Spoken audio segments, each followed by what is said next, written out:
ఆలోచిస్తామండి. Okay, thank you మంత్రి గారు, thank you very much అండి, థ్యాంక్ యూ.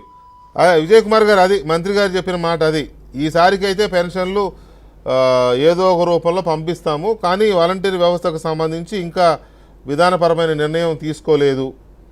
ఇవన్నీ పరిశీలిస్తాను. ఇప్పుడు మనం ఏదైతే చర్చిస్తున్నామో ఇవన్నీ గవర్నమెంట్ అబ్జర్వ్ చేస్తున్నట్టుంది. విజయ్ కుమార్ గారు, మీ ఒపీనియన్ ఏంటి యాజ్ ఎమ్మెల్యే? అంటే నేనైతే ఒకటేనండి, నా దగ్గరికి కూడా కొంతమంది వాలంటీర్లు వచ్చారు, రిజైన్ చేసిన వాలంటీర్లు.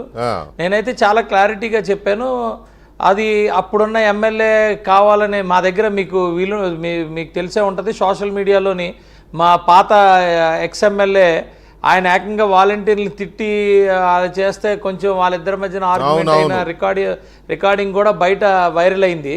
అయితే నేనేమంటానంటే, ఇప్పుడు మన నాని గారికి ఎలాగైతే చేశారో అలాగా తిట్టి మరి అందరినీ రిజైన్ చేయమంటే మమ్మల్ని తిట్టి రిజైన్ చేయమన్నారని చెప్పి కేసు పెట్టేమండమే. కేసు పెడితే అప్పుడు ఇవన్నీ కూడా చూసుకుంటాం, అప్పుడు అందులో ఎంత నిజాయితీ ఉందా ఏముందా అన్నీ తేలిపోతాయి కదండి. అప్పుడు ఎవరిని ఎలా చేయాలనే తెలుస్తుంది. ఇప్పుడు మాకు కూడా ప్రతి గ్రామంలోని వీళ్ళు నిజంగా నిజాయితీగా పనిచేశారా, లేకపోతే పార్టీ పరంగా పనిచేశారా, లేకపోతే హెరాస్ చేశారా, ఇవన్నీ కూడా ప్రతి గ్రామంలోని మా నాయకుల దగ్గర ఉంది ఇన్ఫర్మేషన్, అలాగే అధికారుల దగ్గర ఉంది ఇన్ఫర్మేషన్. దీన్ని మళ్ళా మా టోటల్గా ఒకసారి స్కాన్ చేసుకొని నిజంగా వాళ్ళు కనుక ఒకవేళ జెన్యూన్గా పనిచేస్తుంటే పెద్ద ఇబ్బంది ఏమి ఉండదు, రివోక్ చేసి మళ్ళీ చేయొచ్చు. వాళ్ళు లేదు జెన్యూన్ కాకుండా కేవలం పార్టీల పరంగా లేకపోతే హెరాస్మెంట్ల పరంగా లేకపోతే ఆఖరికి కొంతమంది వాలంటీర్లు ఇది కూడా చెప్పాలి, వాళ్ళ సొంత పార్టీ అయినా సర్పంచ్ని కూడా పట్టించుకోకుండా వాళ్ళని పక్కన పడేసి వీళ్ళు మాత్రం పూర్తిగా రాజ్యం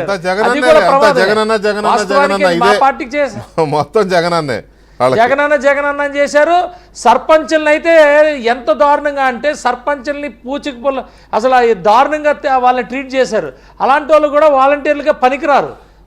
జగనన్న అని చెప్పుకుంటే కాదు కదా, ఒక సర్పంచ్కి ఎంత గౌరవం ఇవ్వాలి అంత ఇవ్వాలి, అది కూడా ఇలా ఇవన్నీ కూడా ముందు ఒకసారి విశ్లేషణ చేసి వాళ్ళందరినీ ప్రతి గ్రామం వైజ్ ఒకసారి మనస్తత్వాలు చేసి ఇది ఒక పాలసీ మ్యాటర్ అండి. నన్ను అడిగితే అదే చేస్తాం. పాలసీ మ్యాటర్ బాబు గారు ఏం నిర్ణయం తీసుకున్నారు? శ్రీనివాసరావు గారు, టైం అయింది. శ్రీనివాసరావు గారు చెప్పండి.